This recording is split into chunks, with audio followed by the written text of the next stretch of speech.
नमस्कार दोस्तों, स्वागत है आपका हमारे चैनल पर। आज हम देखेंगे उपन्यास के महत्वपूर्ण प्रश्न, जिसमें मैं आज भाग 2 आपके लिए लेकर आई हूँ और इसमें हम 51 से और 100 तक 50 क्वेश्चन आज भाग 2 में करने वाले। और ये जो क्वेश्चन मैं आपको करा रही हूँ ये बहुत ही महत्वपूर्ण है, तो इसलिए आप इनको ध्यान से देखिएगा, सुनिएगा और नोट कर लीजिएगा। तो चलिए शुरू करते हैं आज की वीडियो। 51 क्वेश्चन है हमारा। कार्तिक महीने में किसान के बैल मर जाए तो उसके दोनों हाथ भी कट जाते हैं। उक्त कथन का संबंध किस उपन्यास से है?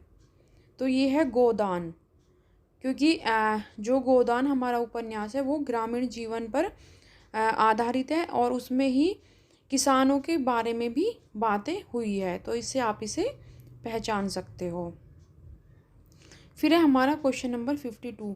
जो आदर्श नारी हो सकती है वही आदर्श पत्नी भी हो सकती है। उक्त कथन किसका है? तो यह है गोविंदी का। इसका उत्तर नंबर 3 ठीक है। प्रेम सीधी सादी गऊ नहीं, खूंखार शेर है जो अपने शिकार पर किसी की आंख नहीं पड़ने देता। मिस्टर मेहता के इस कथन का प्रतिरोध कौन करता है? तो इसका उत्तर है उत्तर नंबर 1 मिस मालती। फिर जब दूसरे के पांवों तले अपनी गर्दन दबी हुई है तो उन पांवों को सहलाने में ही कुशल है। उक्त कथन का संबंध किस उपन्यास से है? तो इसका संबंध गोदान उपन्यास से है और इसका उत्तर नंबर 3 ठीक है। आचार्य हजारी प्रसाद द्विवेदी के बचपन का नाम क्या था? तो इसका उत्तर नंबर 4 ठीक है, वैजनाथ द्विवेदी।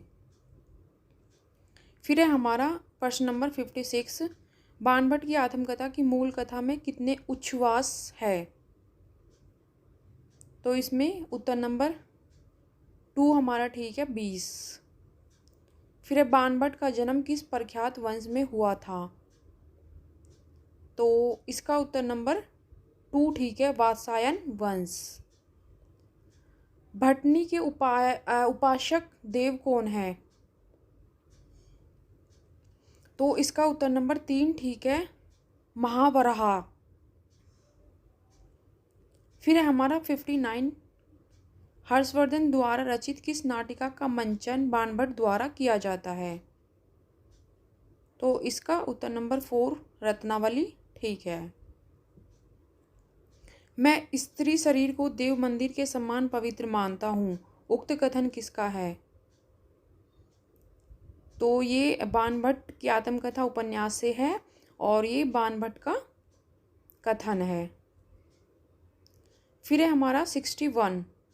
सत्य के लिए किसी से न डरना, गुरु से भी नहीं, मंत्र से भी नहीं, लोक से भी नहीं, वेद से भी नहीं। उक्त कथन किसका है?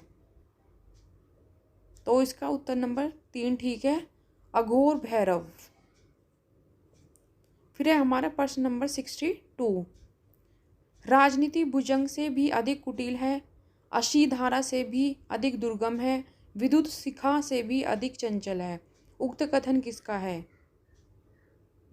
तो इसका उत्तर नंबर 2 ठीक है, कुमार कृष्ण वर्धन। फिर है हमारा 62। जो वास्तव है उसको दबाना और जो अवास्तव है उसको आचरण करना, यही तो अभिन्न है। उक्त कथन किसका है? तो ये बाणभट्ट की आत्मकथा उपन्यास से लिया गया कथन है। दोस्तों, उपन्यास में ज़्यादातर कथन ही पूछे जाते हैं कि किसका कथन है, किसने कहा था, किससे कहा था, और प्रकाशन वर्ष और पात्र पूछे जाते हैं। उपन्यास झूठा सच के प्रथम भाग का शीर्षक है।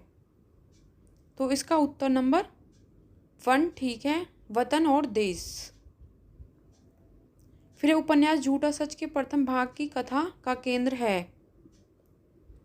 तो ये है लाहौर। उत्तर नंबर 2 इसका ठीक है। फिर है हमारा 66। शेखुपुरा में रहते हुए तारा की किसके साथ घनिष्ठता स्थापित हो जाती है? तो इसका उत्तर नंबर 2 ठीक है, बंती। फिर है हमारा 67।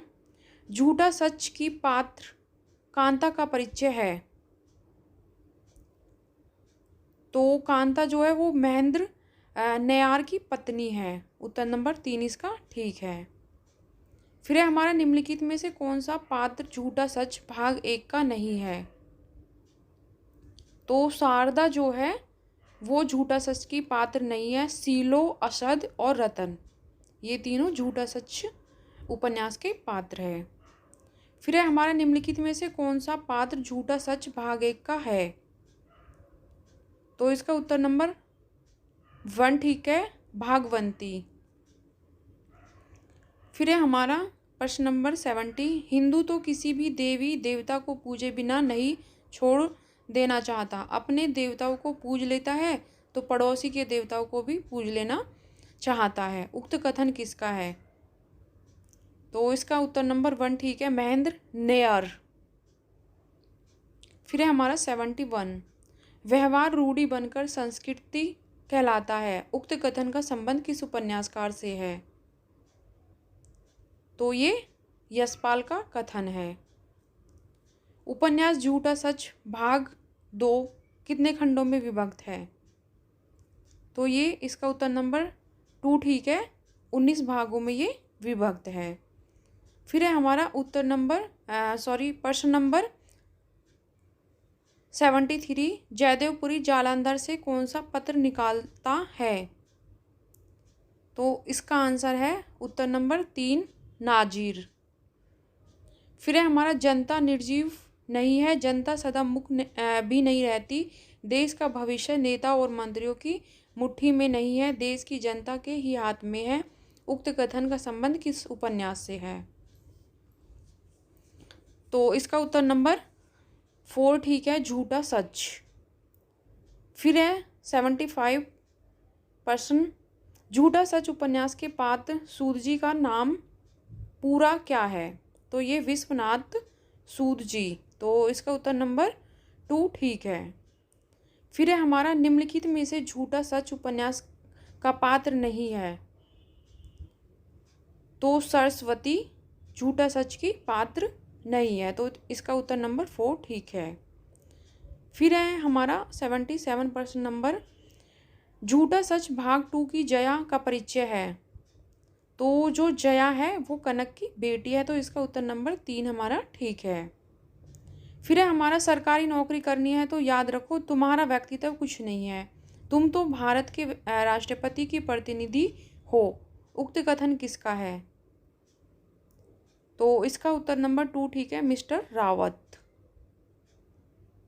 फिर है हमारा उपन्यास शेखर एक जीवनी के पहले भाग का शीर्षक है। तो इसका उत्तर नंबर 2 हमारा ठीक है, उत्थान। फिर है हमारा शेखर एक जीवनी के पहले भाग का प्रकाशन वर्ष है। तो इसका उत्तर नंबर 1 ठीक है, 1940। और इसमें भाग 2 भी है, उसका है 1941। अब है शेखर एक जीवनी भाग प्रथम के खंडों को सम्मिलित कीजिए। तो इसमें हमें सम्मिलित करना है। प्रथम खंड में उषा और ईश्वर की बात होती है, नाम है इसका। द्वितीय खंड में बीज और अंकुर। तृतीय खंड में प्रकृति और पुरुष। चतुर्थ खंड में पुरुष और परिस्थिति। तो ये आपको याद रखना है कौन से खंड में कौन से विषय पर बात होती है। फिर है हमारा प्रश्न नंबर 82। शेखर के घर की नौकरानी का नाम है। तो इसका उत्तर नंबर 2 अन्नी ठीक है। फिर है हमारा सामाजिक जागरूकता के लिए अपने मित्रों के साथ मिलकर शेखर कौन से क्लब का गठन करता है। तो इसका उत्तर नंबर 3 ठीक है, एंटीगोनम क्लब। फिर है हमारा निम्नलिखित में से शेखर की मित्र नहीं है। तो इसका उत्तर नंबर 4 ठीक है, जीनिया। शारदा, प्रतिभा और फूलो ये शेखर की मित्र है।